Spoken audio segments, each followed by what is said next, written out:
Allez, je me lance dans ce nouveau format top 14. Je vous avoue que c'est pas du tout évident et je me suis rendu compte que c'est impossible de débriefer les 7 matchs. Déjà, il y a le Canal Rugby Club qui le fait et ils le font bien. C'est-à-dire que sur tout ce qui est présentation des matchs et débrief des matchs, ils le font très bien. Donc moi, je vais être obligé de faire des choix. Je vous propose la chose suivante, je me focalise sur un seul match et sur toutes les informations du week-end. Par contre, le match qu'on fait, on le fait correctement ensemble. Et là, pour ce week-end, évidemment, on a le retour des champions d'Europe. La Rochelle a littéralement renversé l'UBB. Après avoir été mené 21-8, ils gagnent le match 25-21. Et puis l'autre coup fort du week-end pour moi, mais évidemment, c'est le retour de Laporte. Ah ouais, ça va parler, ça va parler, ça va parler, et on va en parler ensemble. Mais avant, si t'es pas abonné, c'est le moment de le faire, de lâcher ton meilleur pouce bleu pour me donner de la force, parce que là, depuis la fin de la Coupe du Monde, tu sens que les vues, elles s'effondrent, parce que quand tu passes des matchs de l'équipe de France au top 14, la visibilité, c'est pas la même. Allez, on y va? On attendait tous ce rebond de La Rochelle. Avant le coup d'envoi, les champions d'Europe, ils sont antépénultièmes du championnat, 12e avec 11 petits points et à 3 points de la place de barragiste. Cela fait bizarre car moi qui décroche de la Coupe du Monde, j'ai pas du tout suivi et j'ai pas l'habitude de les voir à cette place-là. Franchement, ça fait mal. Au niveau des compositions, côté La Rochelle, on avait le retour de la ligne de l'équipe de France, de la première ligne de l'équipe de France. Et ouais, tu retrouvais Wardy, Bourgarit et Antonio. Car la semaine dernière, Bourgarit et Antonio, ils étaient sur le banc. Et quand tu connais l'importance de Antonio pour l'équipe de France, pour que Fabien Galtier, là, il le rappelle et que Antonio, il prolonge d'un an sa carrière internationale, tu sais que tu as un renfort de poids au niveau de ton pack. Au centre, pour Danty, c'est le second match. Et je pense que pour les internationaux, quand tu reviens de la Coupe du Monde comme ça, que tu avais vécu 3 mois en vase clos, c'est assez dur de rebasculer dans l'ambiance club. Et tu peux pas le faire comme ça du jour au lendemain sur un seul match. Il va leur falloir ce petit temps d'adaptation. Parce que psychologiquement, évidemment, les mecs, ils sont usés. Côté UBB, on a une ligne de 3 quarts qui envoie du steak. On a tous envie de voir comment ils vont se comporter maintenant qu'il y a tout le monde qui est rentré. Un potentiel offensif qui est vraiment incroyable et en plus qui est complété par le jeune champion du monde, Nicolas Deporter. On a tout pour avoir un beau match. Mais en revanche, sur l'entame de match, on a senti de la crispation.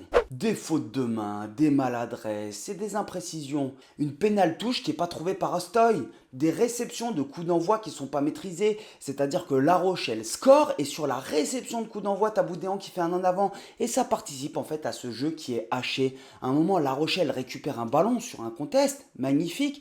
Et là, tu vas avoir Thomas qui te fait un en avant sur le ballon de récupération. C'est des ballons, tu n'as pas le droit de les saccager, ceux-là. Après, côté UBB, je les ai trouvés ultra rugueux en défense. Dur sur les contacts, mais vraiment très dur. Et tu sens que les mecs, ils font l'effort sur des actions pour être le plus performant possible et enchaîner les tâches. Et j'ai eu cette impression, c'est qu'ils le faisaient plus que d'habitude. Et puis après, j'ai vu Thibaut Giroud. Et oui, quand tu as l'ancien responsable de la performance du 15 de France, eh ben, tu t'aperçois qu'il est à l'UBB, j'avais complètement oublié. Et non, bien sûr, en 3 semaines, il n'a pas du tout changé physiquement les mecs, ni leur capacité athlétique, mais je me suis demandé s'il n'avait pas un impact quand même. Quand t'as un mec comme ça qui débarque, je pense qu'il a un impact sur la motivation et la motivation intrinsèque et sur les performances individuelles des joueurs. C'est-à-dire que tu te dis, putain, j'ai un mec qui est ultra exigeant avec moi, mais je vais donner tout ce que je peux. Il a fixé la barre ici, je vais essayer au moins de l'atteindre ou de l'apercevoir, la barre qu'il a fixée. Et le match, il est relativement haché en première mi-temps. Les stats, honnêtement, elles font un peu peur quand tu les regardes. Tu as 14 mêlées et 35 touches. Maman, ça fait pas beaucoup de temps de jeu effectif. À Canal, il disait que sur la première mi-temps, tu étais à peine à 13 minutes de temps de jeu effectif. C'est vraiment pas beaucoup. Par contre, au bout de 20 minutes, il y a 3-3. Et au vu du nombre de fautes de main et de maladresses rochelaises, honnêtement, c'est pas cher payé. Et La Rochelle, du coup, qui est un petit peu contrarié, parce que je pense qu'ils ont beaucoup de frustration, ils n'arrivent pas à mettre leur jeu en place, ils sont 12e du championnat. Et à la 25e minute, ils décident d'aller en touche. Ils se sont fait bousculer sur une mêlée 5 minutes avant. Et là, tu sens que tu as quand même cet ego Rochelais et en fait, cette force collective qu'ils ont de se dire, ok, on s'est fait bouger, mais on est La Rochelle, on est chez nous, on va aller en touche. Sur la première pénale touche, ça donne rien, ils en obtiennent une seconde, et sur la seconde, ils se mettent en 6+1, donc ça veut dire 6 joueurs dans l'alignement, 6 avants dans l'alignement et un avant en relayeur, dans l'axe, et généralement ça c'est pour faire un ballon porté. Et là, ils vont réussir à désaxer le ballon porté, qui va se séparer littéralement en deux, et t'as Bourgarit qui va aller marquer comme dans du beurre. Et à ce moment-là, ils prennent le score. Côté UBB, avec leurs Avengers derrière, on se doute qu'ils ont la volonté d'aller chercher les espaces. On le voit sur plusieurs séquences et quand on voit l'armada qu'ils ont derrière, c'est compréhensible. Hein. Tu as les 3 quarts de l'équipe de France quasiment. Donc évidemment que tu as envie qu'ils touchent du ballon. Et tu le vois notamment sur une mêlée, tu essayes d'aller chercher les zones de fracture le plus rapidement possible, c'est normal. On a cette mêlée au centre et tu as l'UBB qui décide d'attaquer en 4-2. 4-2, ça veut dire 4 attaquants à droite et 2 attaquants à gauche. La zone de fracture, elle est à droite car ici, il y a un 4 contre 3. Un 4 contre 3, c'est quelque chose qui est difficile à jouer. Et tu peux le jouer généralement, et la plupart des équipes le jouent comme ça, en commençant directement par une sautée. Donc tu fais le premier attaquant qui saute le deuxième pour donner au troisième, et l'objectif c'est de se retrouver avec un 2 contre 1, mais qui sera en réalité plus un 3 contre 2, avec des défenseurs qui sont en train de glisser. Mais alors là, c'est la première fois que je vois ça. Il commence et Jalibert t'envoie une double sautée, c'est-à-dire qu'ils vont chercher directement Penaud en une passe sur une intention. Et c'est quelque chose que j'ai un petit peu du mal à comprendre, puisque évidemment le ballon se déplace plus vite que les joueurs. Et donc tu as cette double passe qui va se déplacer rapidement, mais tu laisses la possibilité en fait sur le temps de passe à ta défense de glisser et de venir enfermer le dernier joueur. Et je me suis posé la question, est-ce qu'il ne t'envoie pas cette double sautée pour que derrière Penaud puisse mettre un petit jeu au pied de recentrage, et donc du coup tu as ces joueurs qui vont anticiper le jeu au pied de recentrage, mais quand tu regardes l'axe des courses des mecs, ils ne sont pas en train d'anticiper un jeu au pied de recentrage. Penaud, il pousse en bout de ligne, mais comme tu le fais généralement quand tu te fais enfermer en bout de ligne, tu pousses pour prolonger au pied, pour continuer à mettre la pression, à générer de l'avancée. Mais là, Penaud, c'est pas un coup de pied de recentrage qu'ils font, et la course du deuxième et troisième attaquant, elle n'est vraiment pas sur un coup de pied de recentrage. Tu sens qu'ils viennent au soutien de Damien Penaud. Le premier essai bordelais, il va intervenir avec les trois quarts après une prise du centre de terrain sur touche. Et là, même chose, on va se retrouver sur une situation de 4 contre 3. Alors, on pourrait fustiger un petit peu la défense rochelaise qui, sur la circulation défensive, a été un petit peu lente. On sent qu'ils sont retardés et qu'ils mettent un petit peu trop de temps à circuler.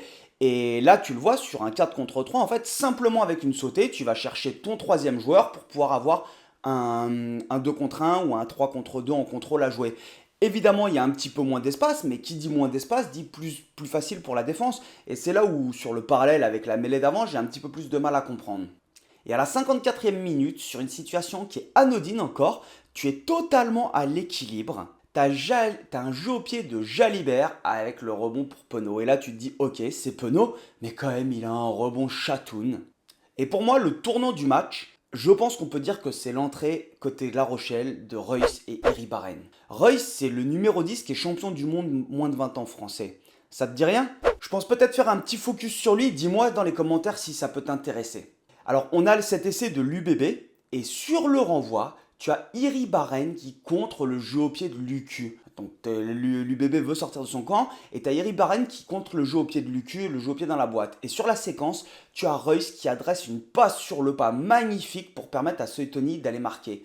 Honnêtement, c'est un geste, mais vraiment d'une grande classe. Parce que quand tu as de la pression comme ça, réussir une passe sur le pas, millimétrée, mais waouh! Félicitations, monsieur Hugo Reus. Et dans la foulée, tu as La Rochelle qui va mettre un second essai sur ballon porté. Une transformation de Reus en coin et une pénalité plus tard, et tu as les champions d'Europe qui ont réagi et qui sont devant. On a quand même Bordeaux qui menait 21-8 à la 55e minute et qui est mené 25-21. Et ça a le don d'énerver Moefana qui va passer de dire bonjour à Reus sur un lancement de jeu en mêlée. Tiens d'ailleurs, dis-moi dans les commentaires si tu penses que le plaquage il est à retardement ou que c'est un vrai bon bouchon dans le timing. Toujours est-il que les Maritimes, ils se relancent avec cette victoire. Ou plutôt, on peut dire qu'ils lancent tout simplement leur saison. Parce qu'ils n'étaient pas vraiment lancés. Dans les autres matchs de la journée, on a Bayonne qui a monté la section. T'as Oyonnax qui a passé un petit peu moins de 40 points au Loup. Et t'as Castres qui a battu Toulouse. Et on a deux très belles opérations. T'as le Racing qui est allé gagner chez son voisin, le leader, le Stade Français. Et Toulon qui est allé gagner à l'ASM, qui est allé gagner au Stade Marcel Michelin. Et ça, c'est fort. D'ailleurs, on a eu le droit à une très belle réaction en conférence de presse de Christophe Furios. Il fait partie de ces personnes qui font qu'on adore le top 14 et que c'est animé. Et dans le duel de la peur, t'as l'USAP qui a enfoncé Montpellier. Et on a le président de Montpellier qui a fait appel à Bernard Laporte pour devenir directeur du rugby. En effet, je pense qu'on se doute tous de la proximité qu'il y a entre Altrad et Laporte. Avec les histoires du sponsor de maillot de l'équipe de France et nanani nanana. Tu vois, ces histoires de conflits d'intérêts où tu fais croquer tes potes et malheureusement ça existe. Et dans tous les milieux, pas qu'au rugby. Et plus les gens ils ont des responsabilités, plus c'est gros et plus t'as l'impression que ça passe comme dans du beurre. Mais on va pas rentrer là-dedans. Laporte, il a donc été nommé directeur du rugby de Montpellier et comme à son habitude, il fait pas dans la dentelle. Il remplace Philippe Saint-André et donc tu as l'ancien sélectionneur du 15 de France devenu ministre des Sports, puis président de la Fédération française de rugby qui est condamné pour corruption et qui est connu pour des déclarations choc qui rejoint le top 14. Mais que demander de mieux? Et franchement, ça va être tellement marrant de voir ces conférences de presse à distance. Eh, t'imagines Laporte qui va discuter avec Urios ou Mola? Bah, on va rigoler. Et sa première décision, c'est de changer tout le staff, et notamment le duo Cockerill-Elissade. C'est quelque chose qui est compréhensible. Ton groupe, il est sur une pente descendante, t'as du mal à trouver de la stabilité, eh bien tu changes tout, tu restes pas sur ce que tu faisais avant, et tu pars sur un nouveau projet et tu fais table rase de ce qui s'est passé avant. Et ce qui est quand même assez marrant, c'est les chaises musicales. Colazo, qui était l'entraîneur de Brive la semaine dernière et qui a été démissionné, il débarque avec Etcheto, qui était à Soyaux-Angoulême, il me semble, l'habit est battu. Et on a un directeur de rugby avec Laporte qui est capable de te monter un staff en 24 heures. J'y crois pas une seconde. Ça fait quelques temps, à mon avis, que cette décision elle est dans les tuyaux. Laporte, il nous dit diplomatiquement qu'il a choisi son staff dans l'urgence. Mais honnêtement, je suis quasiment sûr que ça fait 2 ou 3 semaines que tout ça c'est dans les tuyaux, que c'est en train d'être préparé. Et donc, le MHR, au-delà du fait que Altrad il va filer un petit coup de main à Laporte et qu'il le remet dans le game, je pense que le MHR gagne un grand communicant. Et ça se voit parce que dès sa prise de fonction, Bernard Laporte, il était invité sur RMC Sport dimanche soir.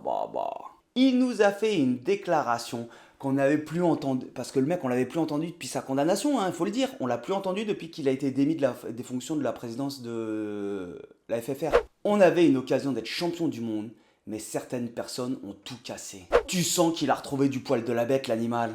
Et là, le mec, il rentre à nouveau sur le ring, il est prêt à boxer.